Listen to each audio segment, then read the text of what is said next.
Pathan film में आपने देखा होगा कि उसमें डायलॉग था, अपनी कुर्सी की पेटी बांध लो, मौसम बिगड़ने वाला है।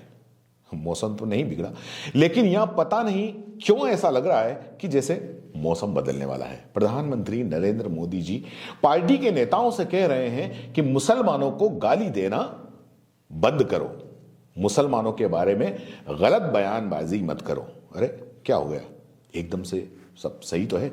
आखिर ऐसा क्या हो गया? यहां तो हर छोटे से छोटा और बड़े से बड़ा भाजपा नेता मुसलमानों के बारे में भला बुरा कहकर उन्हें गाली देकर ही आगे बढ़ने और चुनाव जीतने के रास्ते ढूंढता है। और तो और आजकल इनके देखा देखी कई बुद्धिजीवी, सो कॉल्ड बुद्धिजीवी, जो खुलेआम हिंदू मुसलमान कर रहे हैं, मुसलमानों के बारे में अनाप शनाप बोल देते हैं। फिर ये अचानक से मोदी जी को क्या हो गया कि जमा जमाया खेल आखिर क्यों बिगाड़ रहे हैं? क्योंकि मोदी जी ये आपकी ही भाजपा है जिसने मुसलमानों के बारे में गाली देना, दिन रात हर बात को हिंदू मुसलमान के नजरिए से देखना, इन्होंने एक मुख्य धारा का हिस्सा बना दिया है। एक मोहल्ले का भाजपा का पार्षद, वो भी अब लगता है कि जैसे अगर उसके चुनाव आए हैं और चुनाव जीतना है तो वो हिंदू मुस्लिम में भेद करके ही वो चुनाव जीतेगा, मुसलमानों को गाली देकर ही चुनाव वो जीत पाएगा। और आपके इशारे पर तो यहां पर जो गोदी मीडिया है, वो गोदी मीडिया दिन रात हिंदू मुसलमान करती है, दिन रात मुसलमानों को गालियां देती है। इसी गोदी मीडिया के एंकरों ने देश की हवाओं में इतना जहर घोल रखा है, और इतना सब होने के बाद में आप अब कह रहे हैं कि मुसलमानों को गाली मत दो। चलिए, अच्छी बात है, इस बयान का स्वागत है, लेकिन इसके पहले आपको कुछ बातें भी बताते चले। लेकिन उसके पहले हम यह देख लें कि प्रधानमंत्री नरेंद्र मोदी ने जो 2 दिन की भाजपा की राष्ट्रीय कार्यकारिणी की जो बैठक थी, उसके अंदर क्या कहा। उन्होंने कहा कि मुस्लिम समाज के बारे में गलत बयानबाजी न करें, पसमानदा और बोहरा समाज से मिलना चाहिए, कार्यकर्ताओं के साथ संवाद बनाकर रखना होगा, समाज के सभी वर्गों से मुलाकात करें, चाहे वोट दें या न दें, लेकिन मुलाकात करें। पार्टी के कई लोगों को लगता है कि अब भी विपक्ष में हैं, पार्टी के कई लोगों को मर्यादित भाषा बोलनी चाहिए। बड़ी अच्छी बात कह रहे हैं आप प्रधानमंत्री जी नरेंद्र मोदी जी कि मुसलमानों के बारे में गलत बयानबाजी न करें, गाली न दें। ये आप काफी अच्छी बात कह रहे हैं, लेकिन प्रधानमंत्री जी आप 18 घंटे काम करते हैं। शायद आपको पता नहीं हो कि कहां कहां पर क्या क्या हो जाता है। कोई बात नहीं, हम बता देते हैं कि चुनावों का जब मौसम आता है तो चुनाव के मौसम में क्या क्या होता है। पहले तो मैं बता दूं कि आपकी ही पार्टी के ये नेता ये समझते हैं कि मुसलमानों के बारे में अनाप शनाप बोलकर ही चुनाव जीते जाते हैं।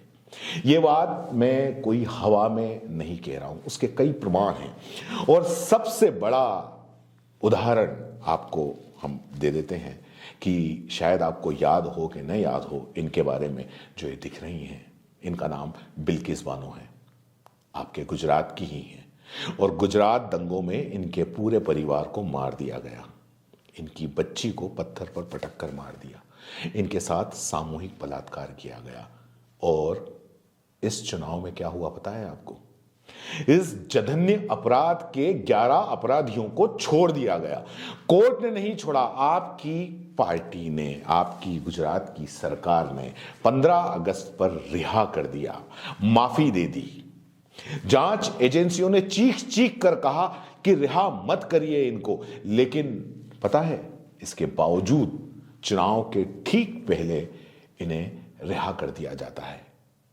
11 के 11 लोगों को रिहा कर दिया जाता है, इन बलात्कारियों को। आपने अभी कहा प्रधानमंत्री जी कि मुसलमानों के साथ संवाद करना चाहिए, तो गुजरात चुनाव के दौरान ये किस तरह का संवाद किया आपने मोदी जी? मतलब बिल्किस बानो के बलात्कारियों को रिहा करके संवाद करना चाह रहे हैं। क्या इस तरह से हो सकेगा मुसलमानों से सार्थक संवाद? और प्रधानमंत्री जी, एक आपका भी बयान है, गुजरात के चुनाव ही चल रहे थे, उसी दौरान आपका बयान था कि आपने कांग्रेस पर हमला करते हुए कहा था कि कांग्रेस आतंकवादियों का साथ देती है। यह आपने ही कहा था, लेकिन सिर्फ इतना नहीं कहा था। आपने आगे कहा था कि कांग्रेस आतंकवादियों का साथ इसलिए देती है कि विशेष समुदाय, विशेष वर्ग के जो वोट हैं वो उनसे छिटक न जाएं, उनसे दूर न हो जाएं। आपने ही कहा था, और आपका इशारा किसके लिए था, विशेष समुदाय, विशेष वर्ग, ये बताने की जरूरत नहीं है। इस बारे में आपका क्या कहना है? आप किस समुदाय की बात कर रहे थे? चुनाव आते ही तो मुसलमानों के बारे में सबसे ज्यादा भेदभाव वाली बातें, सबसे ज्यादा उग्र बातें तो हुजूर आप ही करते हैं, और ये प्रमाणित है। यूट्यूब पर हर चुनाव के ऐसे हजारों वीडियो मिल जाएंगे जिसमें आप उसके बारे में आपका क्या कहना है। और ये देख लीजिए, ये उत्तर प्रदेश के मुख्यमंत्री सम्मानित योगी आदित्यनाथ, इनका बयान तो आपको याद होगा, जब यूपी चुनाव थे उस दौरान इन्होंने क्या कहा था। यह चुनाव 80% बनाम 20% के बीच में है, ये इन्होंने कहा था, और किसी ने कोई एक्शन नहीं लिया। चुनाव आयोग तो खैर अब उसके बारे में क्या ही कहें, सारी संस्थाएं आपने पंगु बना दी, लेकिन योगी जी पर कोई कार्रवाई न चुनाव आयोग ने करी, न किसी और ने, और नहीं उस वक्त आपका यह बयान आया कि आपको ऐसी बातें नहीं करनी चाहिए। ये सारी बातें चुनाव के दौरान ही क्यों? क्योंकि चुनाव के दौरान भाजपा के प्रत्याशियों के पास में जीत का एक ही मंत्र है, हिंदू मुस्लिम, और कुछ नहीं। मुसलमानों के बारे में जो मर्जी हो बयान दो, लोग नारे लगाएंगे और वो चुनाव जीत जाएंगे, क्योंकि जहर ही कुछ ऐसा फैला हुआ है पिछले 8 सालों में। और ये देखिए, लोकसभा के चुनाव थे, राहुल गांधी ने केरल के वायनाड से चुनाव लड़ने का मन बनाया था। उस वक्त क्या कहा था देश के गृह मंत्री अमित शाह ने? शायद याद होगा, राहुल गांधी वायनाड चले गए क्योंकि वहां पर मुसलमानों की संख्या ज्यादा है, मुसलमान बाहुल्य क्षेत्र है। लेकिन हकीकत क्या है? हकीकत कुछ और ही है। वहां पर मुसलमान बाहुल्य क्षेत्र नहीं बल्कि हिंदू ज्यादा है। इसके बावजूद ये हिंदू मुस्लिम का बयान आया था। ये सारी बातें जो जितनी भी हैं, ये बताती हैं कि मुसलमानों का इस्तेमाल चुनाव के वक्त गाली देने के लिए होता है। याद कीजिए शाहीन बाग के आंदोलन को, याद कीजिए, शाहीन बाग का आंदोलन चल रहा था, उसी वक्त दिल्ली के चुनाव भी होने वाले थे।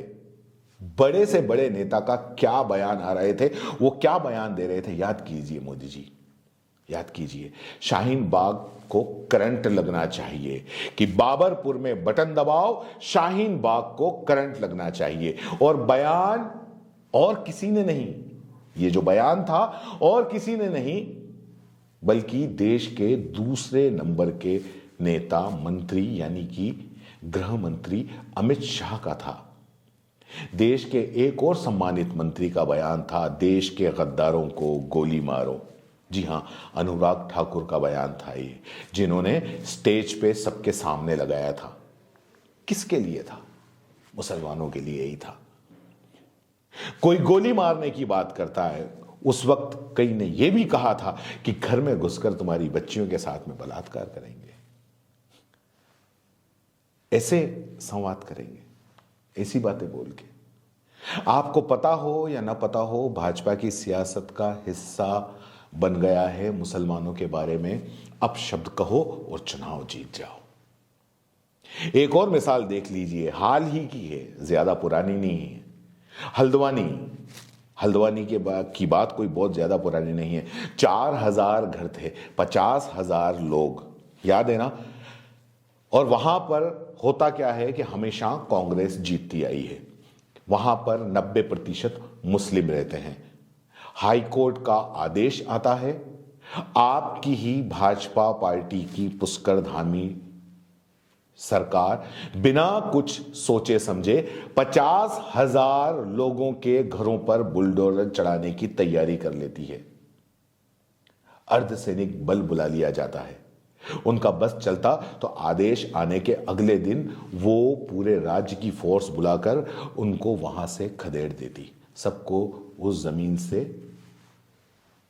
हटा के सड़क पर ले आती, चाहे वो बूढ़े हों बच्चे हों, सब के सब। क्यों? क्योंकि वहां कांग्रेस जीतती है।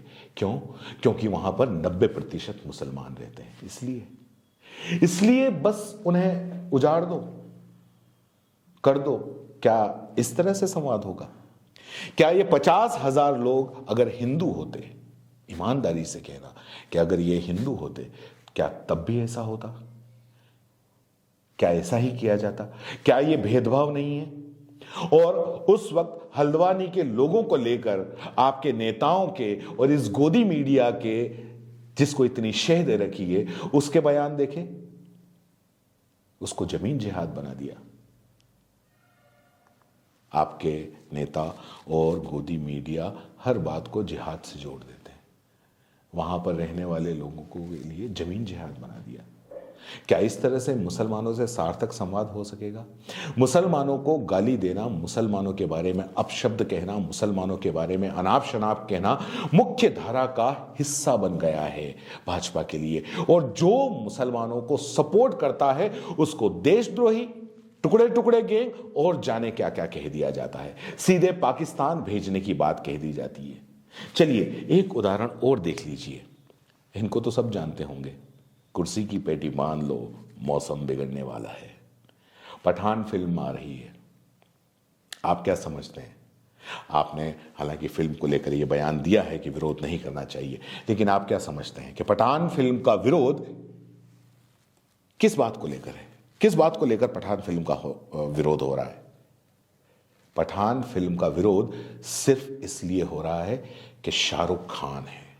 शाहरुख खान की वजह से पठान फिल्म का विरोध हो रहा है, और कोई नहीं है कि आपकी पार्टी के नेता ही अनाप शनाप बयान देते हुए दिख जाते हैं, जिनके बारे में आपने कहा भी है। आपने नाम नहीं लिया, मैं ले लेता हूं।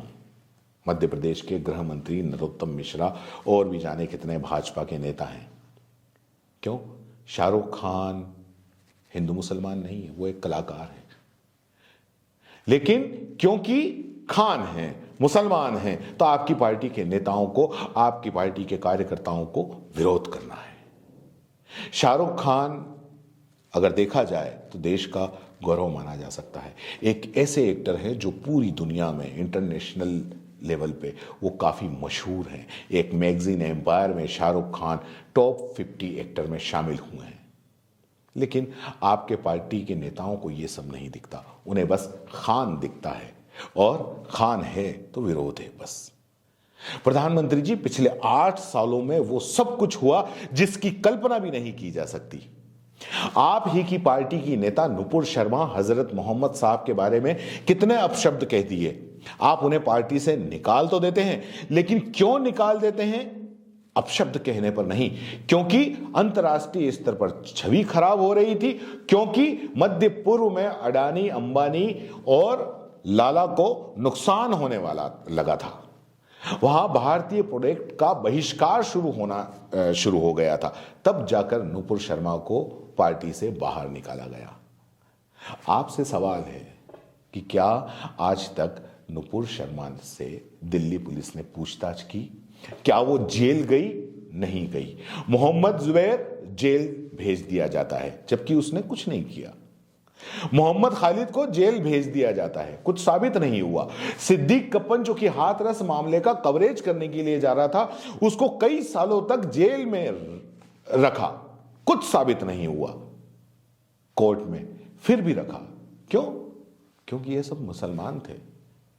क्यों? सही है ना? मैं सही कह रहा हूं ना? इसीलिए बहुत सीधी सी बात है, मुसलमानों को निशाना बनाना मुख्य धारा का हिस्सा है, और ये सारी मिसालें साबित करती हैं। और अब कहते हैं कि मुसलमानों से संवाद करो, गाली मत दो। एक सवाल है, चलिए आपके इस बयान का दिल से स्वागत करते हैं, अच्छा है, लेकिन बजाय आप अपने नेताओं को कहने के, आप खुद मुसलमानों से एक सार्थक संवाद क्यों नहीं करते? आप कीजिए, आप कहिए कि आपने चाहे मुझे वोट नहीं दिया हो, लेकिन प्रधानमंत्री बनने के बाद में मैं इस देश का प्रधानमंत्री हूं, आप सबका प्रधानमंत्री हूं, आपका भी प्रधानमंत्री हूं, सबसे बड़ी संवैधानिक कुर्सी पर बैठा हूं, तो मेरी जिम्मेदारी है कि आपसे बात कहने की, आपकी बात सुनने की। ये क्यों नहीं कहते? आप कीजिए ना, फिर आप अपने नेताओं से कहिए, लेकिन पहले शुरुआत तो कीजिए। आप इस पालतू मीडिया, ये जो आपकी गोदी मीडिया है, इसको रोकिए। कितना जहर फैलाएंगे। हर शाम को हिंदू मुस्लिम के अलावा इनके पास में कोई बात नहीं होती है। प्रधानमंत्री जी, आप करिए मुसलमानों से सार्थक संवाद। क्यों? क्या भाजपा के पास में एक यही विकल्प बच गया है कि अगर कोई सवाल करे तो उसे देशद्रोही बता दो, किसान विरोध करे तो उसे खालिस्तानी बता दो, शाहीन बाग में मुस्लिम महिलाएं विरोध करे या मुसलमान विरोध करे तो उसको पाकिस्तानी या जिहादी या आतंकी बता दो? क्या भाजपा नेताओं के पास एक यही विकल्प बच गया है? अगर आप कहते हैं नहीं, तो उस सार्थक संवाद की शुरुआत आप कीजिए।